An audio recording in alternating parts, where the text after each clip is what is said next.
Bonjour et bienvenue à Impact Pod. Alors moi c'est TK, l'américain de ce groupe d'amis réunis par le rugby, et c'est Noël. Et ce Noël, notre pack va s'élargir. Ça fait un bon moment que je voulais faire un épisode sur l'idée de rugby solidaire. On a la chance d'avoir des invités, des interviews dans cette podcast avec des personnes connues et très souvent ils ont à côté quelque chose qui leur tient à cœur, une activité humanitaire ou sociale. Donc plutôt de faire un grand épisode sur le rugby solidaire, j'ai décidé de faire 7 mini-épisodes, on va dire, des épisodes plus courtes, mais dans laquelle chacun peut centrer sur une seule association, une action ou un sujet, pour leur donner un peu plus de spotlight pour mieux les mettre en lumière. Donc ce Noël, dans ce mini-série Rugby Solidaire, nous allons à la rencontre de plein de personnes différentes pour découvrir leur association ou le sujet, pour mieux comprendre comment ils aident les autres. Et comment vous aussi, nos chers amis, nos chers écouteurs, comment vous pouvez les aider.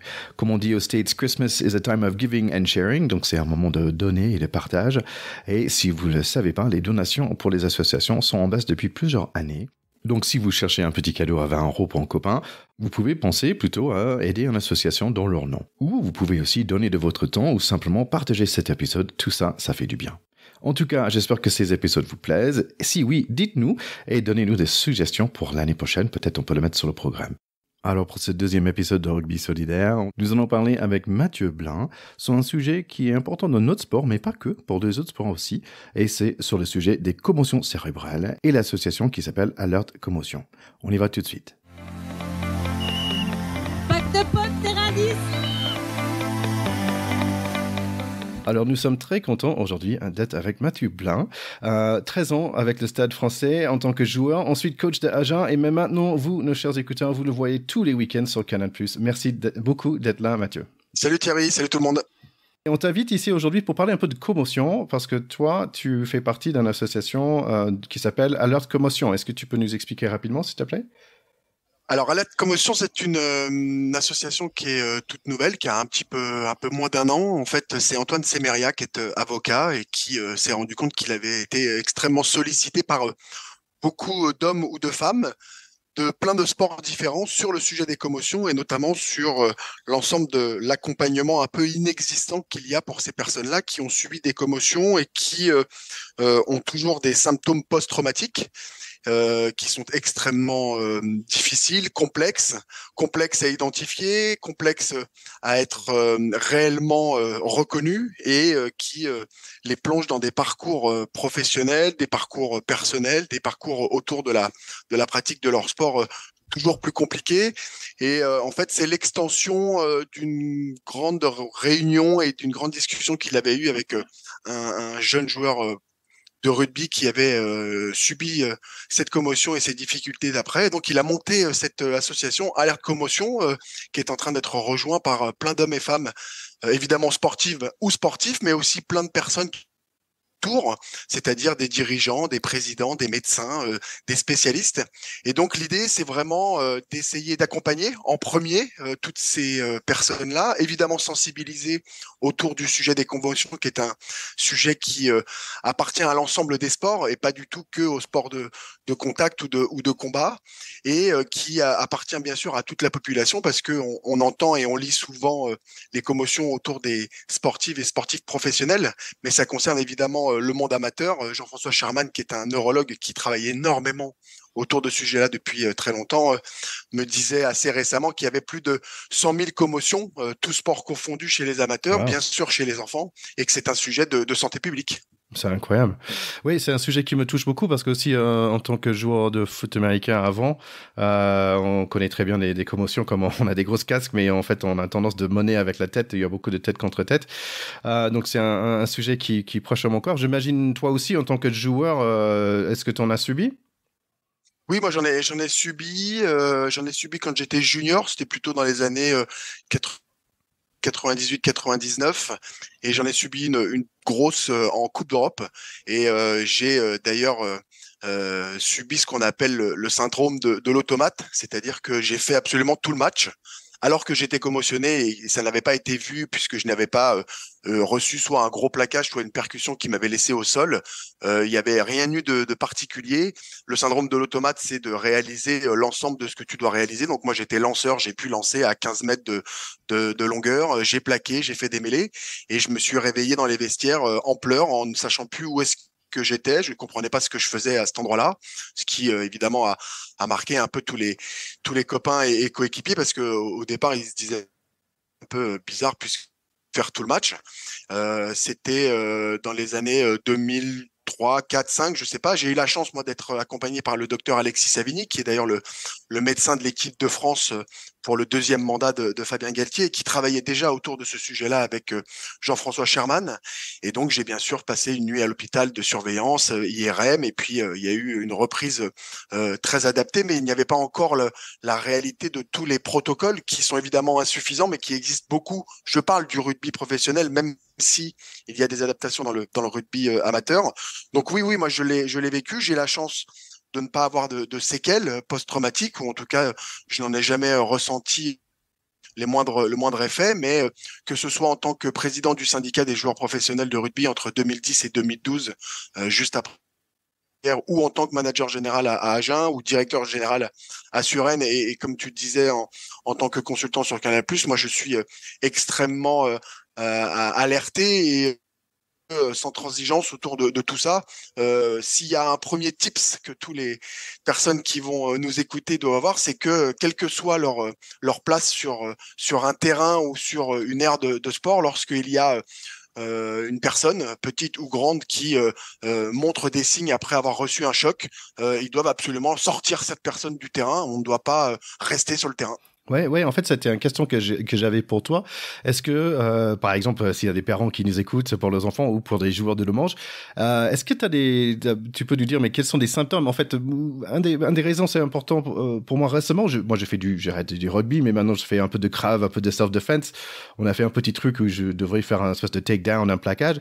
Et d'un coup, j'ai tapé le mec et en fait, je lui ai demandé, mais est-ce que ça va? Parce que moi, j'étais sonné et pendant presque un mois après, j'étais un peu, je sais pas, j'étais pas bien et je me demandais après, est-ce que j'ai eu un petit mini commotion ou pas? Mais est-ce que tu peux nous dire, mais quels sont on va dire, les premiers signes d'un commotion? Bah, je vais répondre à ta question, mais en restant à ma place. C'est-à-dire que dans ce sujet-là, ce qui est très important aussi, c'est que tout le monde reste à sa place et qu'il n'y a évidemment que les médecins et les neurologues, en tout cas le corps médical, qui doit pouvoir être lui-même formé. Et ça, c'est un sujet central. Énormément de personnes appartenant au corps médical dans tous les sports en France, évidemment professionnels, mais surtout amateurs, n'ont pas encore les bonnes formations pour détecter. Ce qu'on pourrait peut-être dire de manière très vulgarisée, c'est-à-dire que quand on prend un ballon de football qui arrive à pleine vitesse et qu'on essaie de mettre une tête pour mettre un but, ou qu'on le prend dans la tronche sans faire exprès, lorsque au judo, on tombe très fort sur le tatami, un peu la tête la première, lorsque on fait du vélo et qu'on a une chute, qu'on tombe sur l'épaule sans penser que la tête est percutée, mais on n'en est pas sûr. Quand on joue au rugby et qu'il y a un choc épaule contre tête, ou un passage de tête au sol, et que la personne semble être un petit peu sonnée, je reprends ton mot, semble être un petit peu KO, il doit pas y avoir d'éponge magique, il doit pas y avoir tout de suite la relever et la remettre debout, parce qu'on sait très bien qu'il faut toujours laisser les personnes bien au sol, plutôt prendre les cervicales sans du tout les bouger le temps que les spécialistes du corps médical arrivent. Et quand les personnes se relèvent, moi j'ai pour habitude de dire que on ne doit jamais oublier de les faire sortir. On les fait sortir du terrain. Lorsqu'il y a des sports où il y a des protocoles qui permettent assez rapidement de dire à la personne peut re-rentrer sur le terrain, pourquoi pas, même si on sait que même au niveau professionnel, on s'aperçoit que c'est pas toujours à 100% bien réalisé. Et c'est pour ça d'ailleurs qu'il y a des médecins indépendants dans le rugby professionnel. Mais quand souvent sur les terrains de sport de France et de Navarre, où il n'y a pas de spécialiste, la personne qui est un petit peu étourdie ou qui a des symptômes un petit peu d'être un peu KO, un peu vaseux, et ben la personne, elle doit sortir et elle doit pas finir son match, quand bien même on pense toujours que l'enjeu du match est plus important. Ouais, il faut toujours errer sur la safety first, on va dire, de la personne. C'est ça. C'est le plus important. Et comme tu dis, même si au niveau professionnel, ça peut se rater, on peut louper quelque chose, et surtout dans le club, il faut faire vraiment gaffe. Parce que c'est aussi dans les clubs où on n'a pas forcément des personnels, on va dire, médical sur le terrain. Oui, ça, je me permets de te couper, c'est extrêmement important. Il y a évidemment les sportives et les sportifs eux-mêmes qui doivent être sensibilisés. Qu'est-ce que je peux ressentir? Comment ça se passe? Et surtout, qu'est-ce que je ne dois surtout pas caché, masqué, par peur de ne pas être sélectionné pour le prochain match ou la prochaine compétition. Il n'y a aucun match, quel que soit le niveau ou la compétition, qui mérite de cacher des sensations de maux de tête, de migraine, de vomir, de se sentir un petit peu plus irritable ou un peu morose. Ça, y a rien qui peut être au-dessus de ces symptômes-là. Bien sûr, l'ensemble des entraîneurs, le staff médical dirigeant et presque les bénévoles, toutes les personnes qui sont autour de ceux qui sont en activité doivent être sensibilisés pour collectivement, et je dis bien collectivement, non pas s'opposer ou se dire qu'il y en aurait qui seraient trop, d'autres qui sont pas assez, mais ensemble, main dans la main, tous les sports confondus, évidemment, chez les plus jeunes, chez les filles et chez les garçons, pouvoir tout de suite faire en sorte que la personne qui, au vu de tout le monde, et c'est souvent le cas, a reçu un choc, quel que soit le choc, puisse sortir du terrain pour s'assurer que soit il peut retourner sur le terrain, soit, moi je conseille en tout cas chez les plus jeunes, qu'il y ait surtout la consultation d'un médecin dès le lendemain, et puis ce sera pour le week-end d'après, quoi. Ouais, moi je vois dans mon cas l'année dernière, j'ai pas forcément bien réagi, où en fait je me disais non, ça va, j'étais dans un brume en fait pendant 3-4 semaines, j'étais très négatif, très grognon, et en fait je disais en fait j'ai pas envie de recontinuer le sport, j'ai envie de continuer le sport, mais j'aurais dû peut-être aller voir un médecin à ce moment-là. Donc c'est super important parce qu'il peut y avoir des séquelles plus tard, et si j'ai bien compris aussi, si on a un commotion, ça peut être plus rapidement, on peut avoir un deuxième si c'est bien le cas. Oui, là aussi, les médecins en parleraient encore mieux. Si on est pendant un match ou une compétition, lorsqu'il y a un choc, on veut absolument que les pratiquants sortent du terrain et a priori ne rentrent pas pour la plupart, sauf, on va dire, au monde professionnel extrêmement entouré. C'est parce que le risque d'en avoir une seconde qui serait éventuellement être beaucoup plus fort. Ça, c'est un premier risque. Le deuxième risque, c'est que lorsqu'on a été choqué, quelle que soit la discipline, on peut se blesser encore plus à un autre endroit. On peut se faire une cheville, un genou, une épaule ou autre chose parce que le corps est en souffrance et on n'a plus les mêmes réflexes, on n'a plus la même acuité à pouvoir continuer le match. Et plus on est jeune, mais ça vaut aussi bien sûr pour les plus vieux. Mais moi, ce qui m'importe aussi, c'est vraiment toute notre jeunesse et tout sport confondu, c'est que lorsqu'il y a eu une commotion, il faut absolument avoir une période de repos. Et celle-ci, c'est évidemment le médecin et le neurologue qui doit la donner, 1 semaine, 2 semaines, 3 semaines ou plus, pour laisser le temps au cerveau de se reposer complètement, comme une déchirure, comme une entorse, comme après une opération. On parle de protocole de cicatrisation ou protocole de soins, parce que si on ne respecte pas ça, on affaiblit évidemment l'ensemble du processus et on peut être sujet à faire plus des commotions cérébrales. Donc, c'est un engrenage extrêmement négatif, on va dire. Ouais. Donc, c'est un sujet super important, et pas juste pour notre sport à nous, mais pour tous les sports, comme tu as bien dit. Est-ce que, donc là, de l'association Alerte Commotion est dans ses débuts, comme tu as dit, ça a commencé en 2023. C'est quoi le roadmap pour la suite? Qu'est-ce que tu as envie de faire dans l'avenir par rapport à ce sujet?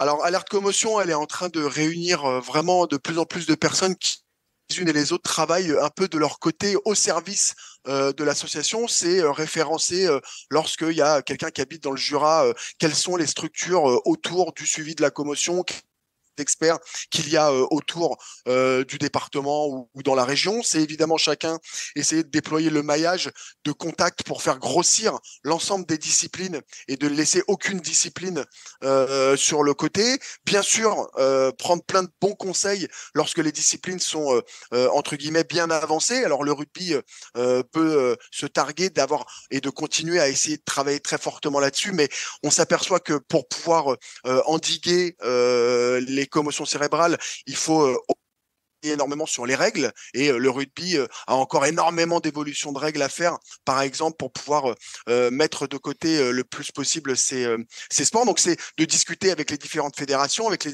différentes instances pour voir comment collectivement on peut réfléchir à ces changements de règles. C'est évidemment de réfléchir avec d'autres courants qui sont en train de se mettre en place à la création d'un numéro vert doute d'un parent, d'un papa, d'une maman, d'un frère ou d'une sportive ou d'un sportif comme toi, par exemple, qui a un doute, de pouvoir avoir un numéro à appeler et tout de suite être pris en charge dans l'accompagnement et dans le fléchage de ce qui doit être fait et de continuer, et ça c'est plutôt le côté juridique, de voir comment ça pourrait être reconnu comme quelque chose qui empêche des personnes à pouvoir retourner au travail, à travailler toute une journée sans que ce soit aménagé, etc., etc. Donc voilà, il y a énormément de chantiers. Et nous, on va surtout essayer de se concentrer, parce qu'il y a plein d'autres mouvements qui font des choses très positives, sur accompagnement de ces personnes dans le parcours post-traumatique avec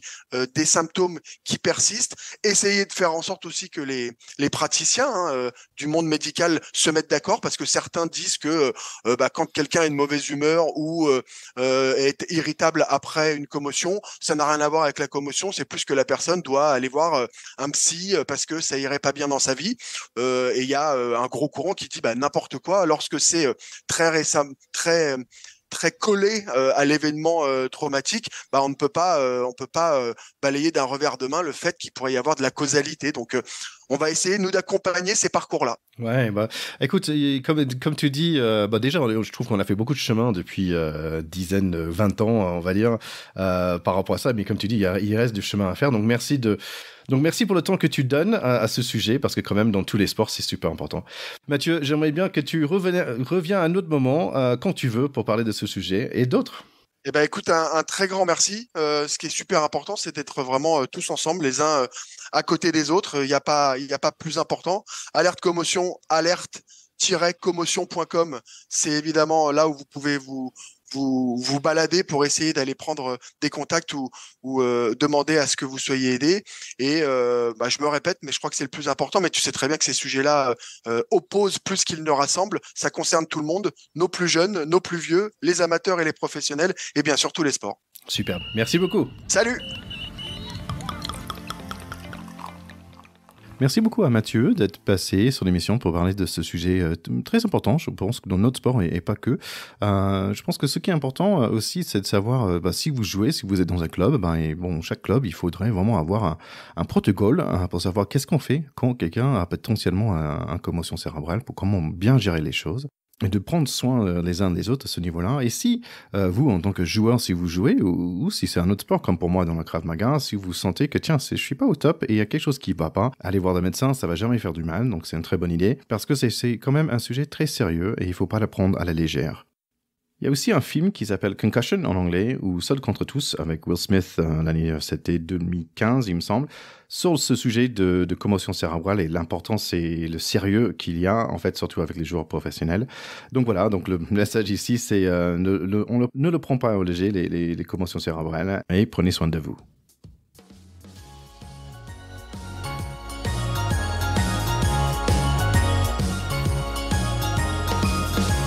Bon, j'espère que cet épisode de Rugby Solidaire vous a plu. N'oubliez pas de vous abonner à notre podcast sur votre plateforme de choix pour ne pas rater les autres. On a 7 en total. Et partagez avec vos proches sur les différents réseaux sociaux. L'envoyez à votre tante, votre oncle, à vos parents, les enfants, le cousin, les collègues, votre chauffagiste, bref, tout le monde. En tout cas, l'équipe de Pacte de Potes vous souhaite un très joyeux Noël et une belle année 2024. Merry Christmas everyone! Ciao, ciao!